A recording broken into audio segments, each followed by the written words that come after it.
अस्सलामुअलैकुम, वेलकम है आप सभी का प्रिपरेशन सीरीज़ के इस पहले पार्ट में। तो फ़िलहाल के लिए आज से हम स्टार्ट कर रहे हैं आपकी जेके बोपी डिप्लोमा कोर्सेज़ का जो एंट्रेंस होता है, चाहे जीएनएम हो, चाहे एएनएम हो, चाहे 12th based paramedical diploma courses हो, उनका जो आपका जेके बोपी का एंट्रेंस है उसकी प्रिपरेशन सीरीज़ को हम आज से स्टार्ट कर रहे हैं। आज हम बायोलॉजी को पहले कवर करेंगे, देन हम फिज़िक्स और केमिस्ट्री को भी कवर करेंगे। हम आपको हर चैप्टर से अराउंड 40 क्वेश्चन प्रोवाइड करेंगे।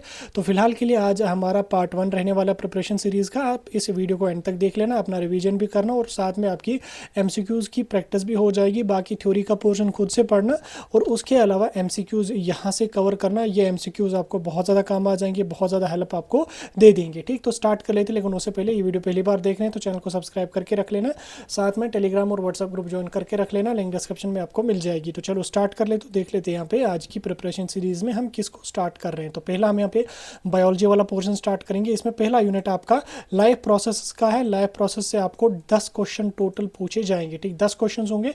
अब देखो, जो डिप्लोमा का एंट्रेंस होता है ये आपका 10th लेवल का होता है, लेकिन क्वेश्चंस आपके बहुत बेसिक लेवल के यहाँ पे पूछे जाते हैं। तो उसी हिसाब से हम अच्छी तरह से क्वेश्चंस को करते जाएंगे। उतने डिफिकल्ट लेवल के ये क्वेश्चंस आपको नहीं होते। ठीक, आप डिप्लोमा का एंट्रेंस की तैयारी कर रहे हैं या जीएनएम एएनएम के एंट्रेंस की तैयारी कर रहे हैं तो बहुत इंपॉर्टेंट रहेगा ये वीडियो। तो पहला क्वेश्चन आज की सीरीज का आपको स्क्रीन पे देखने को मिल रहा होगा।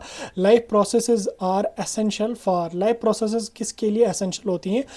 क्या ये सिर्फ ग्रोथ के लिए होती हैं? क्या ये मेंटेनेंस फॉर लिविंग ऑर्गेनिजम्स के लिए होती हैं, या रिप्रोडक्शन के लिए होती हैं, या मूवमेंट ओनली के लिए होती हैं? तो राइट आंसर हमारा क्या रहेगा कि लाइफ प्रोसेस जो है, these life processes are essential for maintenance of living organism, यानी कि पूरा जो लिविंग ऑर्गेनिज्म का मेंटेनेंस है उसके लिए लाइफ प्रोसेसेस इंपॉर्टेंट होते हैं। अब लाइफ प्रोसेस में क्या कुछ होता है वो आपने पढ़ा होगा, कौन कौन से प्रोसेसेस होते हैं, डाइजेस्टिव सिस्टम वगैरह, वो सारी चीज़ें आपने जो वो मतलब लाइफ प्रोसेसेस की पढ़ी होंगी। ठीक, उस पर हम ज़्यादा अपना टाइम वेस्ट नहीं करेंगे। तो दूसरा क्वेश्चन यहाँ पे आपका है, which of the following is not a life process. यहाँ पे 4 प्रोसेसेस दिए हुए हैं, इनमें आपको बोलना है कि इनमें लाइफ प्रोसेस कौन नहीं है। ठीक, तो पहला यहाँ पे आपका है रेस्पिरेशन है, फोटोसिंथेसिस है, डाइजेशन है और इवापोरेशन है। देखो, अब अगर आप यहाँ पे लाइफ प्रोसेस है तो ऑब्वियसली ये लिविंग बींग्स के रिलेटेड है। अगर आप रेस्पिरेशन देखोगे तो ये ह्यूमंस में होती है, एनिमल्स में भी होती है, दैट मीन्स कि ये रिलेटेड है लिविंग बींग्स की।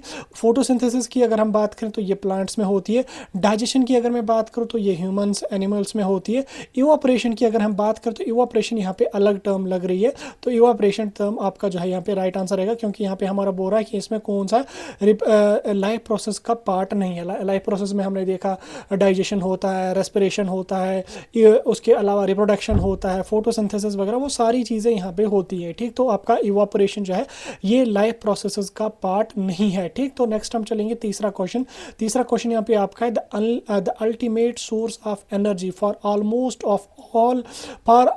All life on earth is, यानी कि अल्टीमेट सोर्स ऑफ एनर्जी क्या है पूरी ज़मीन में, पूरी दुनिया में? अल्टीमेट सोर्स कौन है लाइट का, सॉरी एनर्जी का? क्या मून है, क्या विंड है, क्या सन है, या सॉइल है? तो क्या है ultimate source of energy, question number 3 का?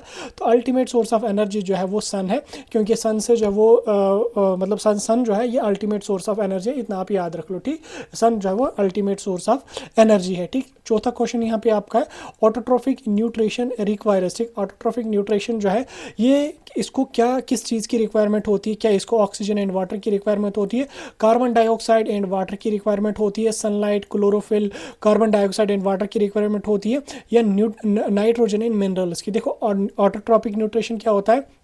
न्यूट्रिशन हमारे पास 2 टाइप की होती है। ठीक, एक होता है ऑटोट्रॉफिक, दूसरा क्या होता है, दूसरा होता है हिटेरोट्रॉफिक। ठीक, ऑटोट्रॉफिक कौन से हुए? जो अपना फूड ऑटोमेटिकली यानी कि खुद बनाते हैं। हिटेरोट्रॉफिक वो है जो दूसरों पे डिपेंड होते हैं। अब ऑटोट्रॉफिक न्यूट्रिशन जो होती है ये किन में होती है? ऑटोट्रॉफिक न्यूट्रिशन जो है वो प्लांट्स में होती है, क्योंकि प्लांट्स अपना फूड खुद तैयार करते हैं, उनमें जो है वो क्लोरोफिल होता है, बाकी चीज़ें होती है, तो वो अपना फूड खुद तैयार करते हैं, तो उस न्यूट्रिशन को कहते हैं ऑटोट्रॉफिक। अब ऑटोट्रॉफिक न्यूट्रिशन के लिए प्लांट्स को 3 से 4 चीज़ों की जरूरत होती है, जिसमें सनलाइट बहुत इंपॉर्टेंट है, क्लोरोफिल बहुत इंपॉर्टेंट है, कार्बन डाइऑक्साइड और वाटर इंपॉर्टेंट है, यानी कि part number C will be the right answer for question number 4। ठीक, यानी कि इसमें हमारा ऑटोट्रॉपिक न्यूट्रिशन में हमारा सनलाइट भी लगेगा, इसमें हमारा क्लोरोफिल भी लगेगा, कार्बन डाइऑक्साइड एंड वाटर भी हमारा यहाँ पे काम आ जाएगा। नेक्स्ट क्वेश्चन यहाँ पे आपका है question number 5, raw material for photosynthesis is. Photosynthesis के लिए रॉ मटेरियल क्या लगता है? क्या हमारा ऑक्सीजन लगेगा, कार्बन डाइऑक्साइड लगेगा, नाइट्रोजन लगेगा, या हाइड्रोजन हमारा लगेगा? तो ऊपर हमने यहाँ पे देखा कि हमें जो है कार्बन डाइऑक्साइड की प्लांट्स में ज़रूरत होती है। तो सो पार्ट नंबर बी यानी कि कार्बन डाइऑक्साइड जो है it will be right answer for question number 5, क्योंकि प्लांट्स को जब वो CO2 की ज़रूरत होती है और ह्यूमंस को किसकी ज़रूरत होती है, O2 की, ठीक, यानी कि ऑक्सीजन की ज़रूरत ह्यूमंस को होती है, कार्बन डाइऑक्साइड की ज़रूरत जो है वो प्लांट्स को होती है, क्योंकि प्लांट्स जो वो कार्बन डाइऑक्साइड लेते हैं और ऑक्सीजन छोड़ते हैं, ह्यूमन जो वो ऑक्सीजन लेते हैं, कार्बन डाइऑक्साइड छोड़ते हैं, यानी कि यहाँ पे एक जो वो यहाँ पे एक म्यूचुअल जो है वो म्यूचुअल रिलेशन बनता है प्लांट्स और एनिमल्स का। प्लांट्स जो है वो कार्बन डाइऑक्साइड लेंगे तो ऑक्सीजन छोड़ेंगे, जो वो ऑक्सीजन छोड़ेंगे वो ह्यूमंस ले लेंगे, और वो कार्बन डाइऑक्साइड छोड़ेंगे और जो ह्यूमंस कार्बन डाइऑक्साइड छोड़ेंगे वो प्लांट्स के काम यहाँ पे आ जाएगा, ठीक। तो रॉ मटेरियल क्या है रिक्वायर्ड फोटोसिंथेसिस के लिए, वो है हमारा carbon dioxide in these options, ठीक। नेक्स्ट हम चलेंगे क्वेश्चन नंबर 6 है the site of photosynthesis in plant cell is, ठीक। प्लांट सेल्स में फोटोसिंथेसिस होती है, ऑटोट्रोपिक न्यूट्रिशन उनमें होती है, तो किस साइट पे ये न्यूट्रिशन हमारी होती है, क्या ये माइटोकॉन्ड्रिया में होती है, क्या ये न्यूक्लियस में होती है, क्लोरोप्लास्ट में होती है, या राइबोसोम्स में होती है, तो कहाँ पे होती है फोटोसिंथेसिस। तो जो प्लांट्स में फोटोसिंथेसिस होती है वो क्लोरोप्लास्ट में होती है, यानी कि लीव्स में क्लोरोप्लास्ट होता है, वहाँ पे जो है वो क्लोरोफिल प्रेजेंट होता है, क्लोरोप्लास्ट में क्लोरोफिल प्रेजेंट होता है, क्लोरोफिल एब्जॉर्ब करता है लाइट को, देन उसके बाद फोटोसिंथेसिस का प्रोसेस होता है। तो आप क्लोरोफिल याद रखेंगे, क्लोरोफिल ग्रीन पिगमेंट जो प्लांट्स में होता है, तो क्लोरोफिल से आपका क्लोरोप्लास्ट यहाँ पे याद रहेगा, यानी कि साइट ऑफ फोटोसिंथेसिस जो प्लांट्स में होती है वो होती है क्लोरोप्लास्ट में, ठीक। नेक्स्ट हम चलेंगे the equation of photosynthesis produces, ठीक। फोटोसिंथेसिस की जो रिएक्शन होती है उससे क्या बनता है, क्या उसमें कार्बन डाइऑक्साइड एंड वाटर बनेगा, ग्लूकोज एंड ऑक्सीजन बनेगा, ATPZ बनेगी, या नाइट्रोजन और ऑक्सीजन बनेगा, यानी कि जो फोटोसिंथेसिस होती है उसकी रिएक्शन के बाद क्या एंड प्रोडक्ट हमारा बनता है। तो क्वेश्चन नंबर 7 का क्या राइट आंसर रहेगा आपका पार्ट, सॉरी क्वेश्चन नंबर 7 का कौन सा पार्ट राइट आंसर रहेगा, that will B glucose and oxygen, ठीक। ग्लूकोज एंड ऑक्सीजन जो है ये प्रोडक्ट होता है फोटोसिंथेसिस का, यानी कि फोटोसिंथेसिस जब होती है तो वहाँ पे ग्लूकोज भी बनता है और ऑक्सीजन भी यहाँ पे बनता है, यानी कि ऑक्सीजन बनेगा और ऑक्सीजन को वो छोड़ेंगे और ग्लूकोज को जब वो यूज करेंगे, ठीक। तो ग्लूकोज एंड ऑक्सीजन जो है वो these are the products of photosynthesis among these options, ठीक। यहाँ पे ऑप्शंस को भी नजर में रख के चलना है। क्वेश्चन नंबर 8 यहाँ पे आपका है in which form glucose stored in plants, ठीक। प्लांट्स में जो ग्लूकोज होता है वो किस फॉर्म में स्टोर होता है, क्या ये ग्लाइकोजन की फॉर्म में होता है, क्या स्टार्च की फॉर्म में, सेल्यूलोज होता है, या सक्रोस होता है। तो क्या राइट आंसर रहेगा पार्ट नंबर 8 का, तो पार्ट नंबर 8 का जो है वो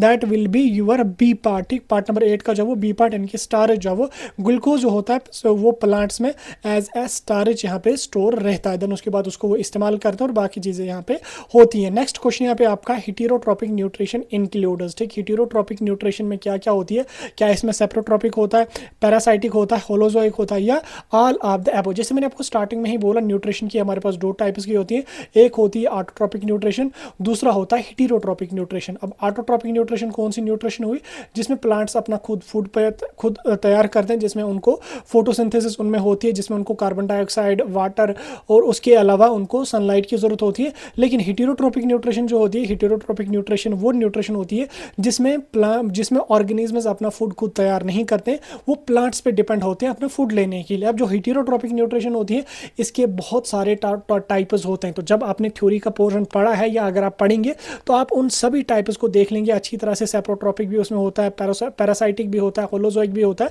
तो इसमें सारी चीज़ें यहाँ पे इंक्लूड होती हैं। तो अगर आपने पढ़ा है तो आप मुझे होलोजोइक न्यूट्रिशन की डेफिनेशन कमेंट्स में बता दो, होलोजोइक न्यूट्रिशन कौन सी न्यूट्रिशन होती है, इसकी डेफिनेशन क्या होती है, तो ये मुझे आप बता दो। थ्योरी पर्सन में पढ़ना, ये चीज़ें आपकी क्लियर हो जाएंगी, ठीक। नेक्स्ट क्वेश्चन आपका है amoeba shows which type of nutrition, जो एमोबाज होते हैं उनमें किस टाइप की न्यूट्रिशन होती है, क्या उनमें ऑटोट्रोपिक होती है, क्या उनमें सेप्रोट्रोपिक होती है, होलोजोइक होती है, या पैरासाइटिक न्यूट्रिशन उनमें होती है। तो कौन सी न्यूट्रिशन एमोबाज में होती है, तो वो आप याद रखना, एमोबाज में जो है होलोजोइक न्यूट्रिशन होती है। तो अभी मैंने आपको ऊपर बोला कि होलोजोइक न्यूट्रिशन की मुझे डेफिनेशन आप कमेंट्स में लिख के बता दो, अगर आपको पता है या आपने पढ़ा है, तो नहीं पढ़ा है तो पढ़ लो प्लीज एंड प्लीज, ठीक। MCQs पे डिपेंड मत रहो। नेक्स्ट क्वेश्चन यहाँ पे आपका इंजेक्शन इन एमोबा ऑकर्स थ्रू, इंजेक्शन जो एमोबाज में होती है वो किसके थ्रू होता है। देखो इंजेक्शन का डेफिनेशन जो होती है इंजेक्शन का मतलब होता है कि जब कोई भी ऑर्गेनिज्म फूड अपने बॉडी या माउथ में लेता है, ठीक, लेता है बस, उसके बाद का जो प्रोसेस है वो नहीं, हमें बस इतना है कि फूड बॉडी में या माउथ में लेना, ठीक। अब एमोबास जो होते हैं उनमें इंजेक्शन किस तरीके से होती है, क्या वो किस तरीके से फूड अपनी बॉडी में लेते हैं, क्या वो साइलियाज के थ्रू लेते हैं, फ्लैजेलाज के थ्रू लेते हैं, सीडोपोडिया के थ्रू लेते हैं, या टेंटिकल्स के थ्रू, यहाँ पे टेंटिकल्स के थ्रू लेते हैं। तो क्या राइट आंसर रहेगा क्वेश्चन नंबर 11 का? क्वेश्चन नंबर 11 का जो रहेगा सीलिया एंड फ्लैजेला तो यहाँ पे नहीं रहेगा, हमारा राइट आंसर रहेगा सूडोपोडिया, ठीक। सूडोपोडियाज के थ्रू एमोबास जो होते हैं इंजेक्शन करते हैं, यानी कि अपना फूड अपनी बॉडी में जो है वो सूडोपोडियाज के थ्रू यहाँ पे लेते हैं, ठीक। उसके बाद ह्यूमन डाइजेशन बिगनस इन ह्यूमंस में जो डाइजेशन होती है वो कहाँ से स्टार्ट होती है? क्या स्टोमक से होती है, माउथ से होती है, स्मॉल इंटेस्टाइन या ईसोफेगस से होती है? तो याद रखना जो ह्यूमंस में डाइजेशन का प्रोसेस होता है ये स्टार्ट होता है माउथ में, ठीक। जब हम इंजेक्शन करते हैं यानी कि फूड अपने माउथ में लेते हैं तो माउथ से ही हमारा जो डाइजेशन का प्रोसेस है वो स्टार्ट होता है। माउथ में जो सलाइवा होता है, सलाइवा एमाइलेस वगैरह जो एंजाइम्स होते हैं वो फूड पे एक्ट करते हैं। उसके बाद जो कार्बन मतलब शुगर्स वगैरह होते हैं तो वो वहाँ पे उनकी डाइजेशन यहाँ पे होती है। कार्बोहाइड्रेट्स की डाइजेशन यहाँ पे माउथ से ही स्टार्ट हो जाती है। देन उसके बाद जो कंप्लीट डाइजेशन हमारी होती है वो होती है स्मॉल इंटेस्टाइन्स में। स्मॉल इंटेस्टाइन्स में कंप्लीट डाइजेशन होती है जिसमें सारे सारी चीज़ों को जो सारे न्यूट्रिएंट्स को एब्जॉर्ब किया जाता है। देन उसके बाद फिर फाइनल जब वो लार्ज इंस्टेंस में जाता है उसमें जो भी वाटर उसमें प्रेजेंट होता है उस वाटर को जब वो वापस एब्जॉर्ब किया जाता है देन उसके बाद फिर जो वेस्टेज होती है उसको एक्सक्रिएट किया जाता है in the form of faeces, ठीक। ये चीज़ें आपने पढ़ी होंगी, बेसिक है, ठीक, अच्छी तरह से पढ़ना। उसके बाद क्वेश्चन नंबर 13 यहाँ पे आपका है सलाइवा कंटेनर। सलाइवा जिसको हम कश्मीर में थूक कहते हैं या उर्दू में थूक कहते हैं, सलाइवाज में क्या होता है, कौन सा एंजाइम उसमें प्रेजेंट होता है? क्या पेप्सिन होता है, क्या ट्रिप्सिन होता है, क्या एमाइलेस होता है या लाइपेस होता है? जैसे मैंने आपको ऊपर ही बोला कि सलाइवाज में जो है वो एमाइलेस होता है, सलाइवरी एमाइलेस के नाम से, जिसको सलाइवरी एमाइलेस जिसको हम कहते हैं ये एंजाइम होता है। ये सलाइवा, ह्यूमन सलाइवा या सलाइवा में प्रेजेंट होता है जो कार्बोहाइड्रेट का डाइजेशन करने में मदद करता है। इसी की वजह से जब हम फूड अपने माउथ में जब हम उसको चबाते हैं, च्यू करते हैं, तो हमें जो मिठास होती है फूड की वो इसी एंजाइम के थ्रू हमारे माउथ में मिलती है, क्योंकि ये कार्बोहाइड्रेट्स का डाइजेशन करता है। अब कार्बोहाइड्रेट्स कार्बन डाइऑक्साइड में कन्फ्यूजन हो जाता है, तो ये कार्बोहाइड्रेट्स का डाइजेशन करता है जिसकी वजह से मीठे होते हैं कार्बोहाइड्रेट्स और फूड में जो फिर मज़ा आ जाता है, ठीक। अगर आप चबाए बिना फूड ले लोगे तो कोई मज़ा ही नहीं आ जाएगा। जब तक ना इंसान फूड को च्यू करे, अच्छी तरह से उसको चपाए, तब तक मज़ा बिल्कुल भी नहीं आता है। नेक्स्ट क्वेश्चन यहाँ पे आपका acidic medium of stomach is due to, ठीक। स्टोमक जो होता है ये एसिडिक मीडियम का होता है, और ये जो एसिडिक मीडियम है स्टोमक में ये किसकी वजह से होता है? क्या सोडियम क्लोराइड की वजह से होता है, HCl की वजह से, हाइड्रोक्लोरिक एसिड की वजह से, पोटेशियम क्लोराइड की वजह से होता है, या सल्फ्यूरिक एसिड की वजह से होता है, ठीक। NaCl बोले तो सोडियम क्लोराइड, ACl बोले तो हाइड्रोक्लोरिक एसिड, KCl बोले तो पोटेशियम क्लोराइड, H2SO4 बोले तो सल्फ्यूरिक एसिड। आप याद रखना जो स्टोमक होता है, स्टोमक में प्रेजेंट होता है हाइड्रोक्लोरिक एसिड, ठीक। हाइड्रोक्लोरिक HCl प्रेजेंट होता है कहाँ पे? स्टोमक में, जिसकी वजह से स्टोमक हमारा जो होता है वो एसिडिक मीडियम का होता है। अब ये अल्लाह ताला ने इसलिए रखा है कि क्योंकि अगर फूड में कोई बैक्टीरिया होता तो हाइड्रोक्लोरिक एसिड जो एसिड होता है वो उस पर एक्ट करता है, एक्ट करने के बाद उसको पूरी तरह से स्टरलाइज कर लेता है। उसके बाद जो भी बैक्टीरिया वायरस होता है वो खत्म हो जाता है, डिस्ट्रॉय हो जाता है।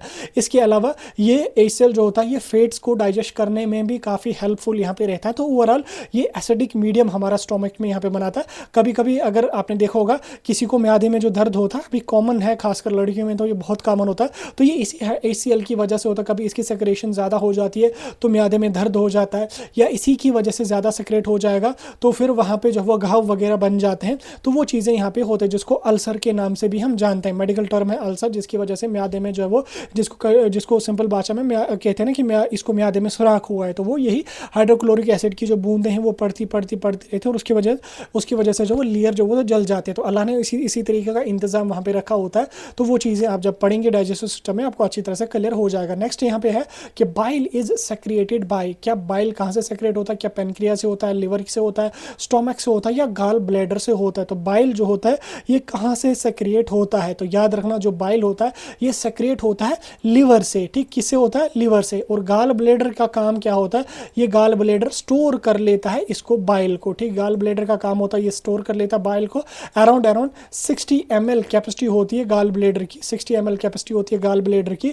लेकिन जो बाइल होता है ये सेक्रिएट हो जाता है लिवर से, और बाइल साल्ट गैस्ट्रल्टस वगैरह पेनक्रियाज वगैरह से भी आते हैं। देन उसके बाद बाकी चीज़ें यहाँ पे बन जाती है। देन उसके बाद स्टोर इसको किया जाता है गाल ब्लेडर में। तो उसके बाद ये फिर डाइजेशन में हेल्प करता है, प्रोटीन्स बाकी फैट्स वगैरह की डाइजेशन में ये हेल्प कर लेता है। तो जब आप पढ़ेंगे अच्छी तरह से समझ आ जाएंगे। तो उसके बाद नेक्स्ट यहाँ पे बाइल हेल्पर्स इन, बाइल किस में हेल्प करता है? प्रोटीन डाइजेशन में, कार्बोहाइड्रेट डाइजेशन में, इमल्सिफिकेशन ऑफ फैट्स में या एब्जॉर्प्शन ऑफ ग्लूकोज में। तो किस में बाइल हेल्प करता है? तो बाइल जो है ये हेल्प करता है इमल्सिफिकेशन ऑफ फैट्स, यानी कि बाइल जो है ये फैट्स को डाइजेस्ट इमल्सिफाई करने में हेल्प कर लेता है। ठीक, ये जो कहाँ से लिवर से जो है सेक्रेट हो जाता है। ठीक, major site of absorption of nutrients is, मैंने आपको स्टार्टिंग में ही बोला कि माउथ से डाइजेशन हमारी होती है और स्मॉल इंटेस्टाइन्स में उसका प्रॉपर एब्जॉर्प्शन हो जाता है, पूरा 100% एब्जॉर्ब हो जाता है। तो मेजर साइट जो एब्जॉर्प्शन की है न्यूट्रिएंट्स की वो है स्मॉल इंटेस्टाइन, यानी कि part number C will be the right answer of question number 17। उसके बाद functional unit of kidney, kidney जो है ये जब वो फिल्ट्रेशन का भी काम करती है और उसके अलावा एक्सक्रेशन का भी काम करती है। तो इसका जो फंक्शनल यूनिट है वो क्या होता है? न्यूरॉन होता है, नेफ्रॉन होता है, अल्वियोली होता है और विलाई होता है। देखो न्यूरॉन की अगर मैं बात करूँ तो ये हमारे ब्रेन का फंक्शनल यूनिट है, ये ब्रेन में प्रेजेंट होता है। अल्वियोलीज की अगर मैं बात करूँ तो ये फंक्शनल यूनिट है कहाँ का? हमारे लंग्स में प्रेजेंट होता है। तो ये क्या काम कर लेता है? अल्वियोली क्या काम होता है? गैसेस एक्सचेंज कर लेता है। विलाई की अगर मैं बात करूँ तो ये फंक्शनल यूनिट कहाँ पे होता है? ये स्मॉल इंटेस्टाइन्स में होता है जहाँ से एब्जॉर्प्शन ये कर लेता है। तो नेफ्रॉन जो हमारा यहाँ पे रहा, तो नेफ्रॉन जो है ये फंक्शनल यूनिट है किसका? किडनी का। नेफ्रॉन का काम होता है ये फिल्ट्रेशन कर लेता है। ठीक, फिल्ट्रेशन कर लेता है जिसकी वजह से जब वो ब्लड प्रॉपरली फिल्टर हो जाता है उसके बाद जो वेस्टेज होती है वो यूरिन के थ्रू एक्सक्रीट करने में हेल्प हमारा कर लेता है। Aerobic respiration occurs in, aerobic respiration, anaerobic respiration और रेस्पिरेशन आपने पढ़ा होगा और आप पढ़ेंगे अच्छी तरह से। रेस्पिरेशन क्या होती है? रेस्पिरेशन की दो टाइप्स होती हैं, एक होती है एरोबिक रेस्पिरेशन, एक होती है एनारोबिक रेस्पिरेशन। एरोबिक रेस्पिरेशन वो होती है जो ऑक्सीजन की प्रेजेंस में होती है, एनारोबिक रेस्पिरेशन वो होती है जो ऑक्सीजन की एब्सेंस में यहाँ पे होती है। तो क्वेश्चन नंबर 19 का क्या आंसर रहेगा कि एरोबिक रेस्पिरेशन किन में होती है? क्या ये साइटोप्लाज्म में होती है, माइटोकॉन्ड्रिया में होती है, न्यूक्लियस में होती है या राइबोसोम्स में होती है? तो क्या रहेगा क्वेश्चन नंबर 19 का answer? That will B mitochondria. And aerobic respiration जो होती है ये माइटोकॉन्ड्रियाज में होती है, सेल का पार्ट है माइटोकॉन्ड्रिया, इसमें होती है। ठीक, उसके साथ साथ आप मुझे एक और पार्ट बता दो कि राइबोसोम्स जो होते हैं ये हमारी बॉडी में या सेल में क्या काम करती है? राइबोसोम्स का क्या काम होता है सेल में? ये कमेंट्स में लिख के बता दो। नेक्स्ट क्वेश्चन यहाँ पे आपका anaerobic respiration in the muscle produces. Anaerobic respiration जब मसल्स में होती है तो क्या प्रोड्यूस होता है? क्या इथेनॉल होता है, लैक्टिक एसिड होता है, कार्बन डाइऑक्साइड या वाटर होता है? देखो एनारोबिक रेस्पिरेशन क्या होती है? वो रेस्पिरेशन जो ऑक्सीजन की एब्सेंस में होती है। ठीक, ऑक्सीजन की एब्सेंस में जो होगी उसको एनारोबिक रेस्पिरेशन के नाम से हम जानते हैं। अब देखो जब हम एक्सरसाइज करते हैं, रनिंग करते हैं या कोई और एक्सरसाइज करते हैं तो या यूजुअली अगर हम बात करेंगे रनिंग के टाइम हमारी बॉडी को बहुत ज़्यादा ऑक्सीजन की ज़रूरत होती है। तो आप लोगों ने देखा होगा जब हम रनिंग करते हैं ज़्यादा, जब हम दौड़ते हैं तो हमारी मसल्स में खासकर जो टांगों के जो मसल्स होते हैं उनमें जो है वो खासकर जो शिन बोन के आसपास जो होता है हमें बहुत ज़्यादा पेन हो जाती है। तो वो पेन क्यों होती है? वो पेन इस वजह से होती है कि हमारी बॉडी में प्रॉपर ऑक्सीजन नहीं आया। प्रॉपर ऑक्सीजन ना आने की वजह से मसल्स में एनारोबिक रेस्पिरेशन हुआ और एनारोबिक रेस्पिरेशन जब हो जाता है तो वहाँ पे लैक्टिक एसिड बन जाता है। लैक्टिक एसिड का क्या काम होता है? इसकी वजह से फिर हमें जो हम मसल्स में पेन होने लग जाती है। ठीक, तो जब हम फिर थोड़ा सा रेस्ट कर लेते हैं, ऑक्सीजन अच्छी तरह से हम ले लेते हैं तो ये लैक्टिक एसिड ऑटोमेटिकली खत्म हो जाता है। या कभी कभी ज़्यादा भी जब हम एक्सरसाइज करेंगे तो मसल्स जो है वो ब्रेक भी हो जाते हैं। वो चीज़ें आपने पढ़ी होंगी। यानी कि एनारोबिक रेस्पिरेशन जो होती है इस ये मसल्स में होती है और जब मसल्स में होती है तो लैक्टिक एसिड प्रोड्यूस होता है। लैक्टिक एसिड जब प्रोड्यूस हो जाएगा तो हमारे मसल्स में पेन हो जाएगा। ठीक है, इस तरीके से हम आज के 20 क्वेश्चंस को हमने कंप्लीट किया। इंशाल्लाह कल हम और 20 क्वेश्चंस को करेंगे। उसके साथ साथ हम इस यूनिट को टाटा बाय बाय करेंगे। देन हम आपको नेक्स्ट यूनिट की ओर चलेंगे। ठीक है, हम आपको नेक्स्ट यूनिट प्रोवाइड करेंगे। फिलहाल के लिए इस यूनिट में आपका कितना स्कोर बना मुझे कमेंट्स में ज़रूर बता देना।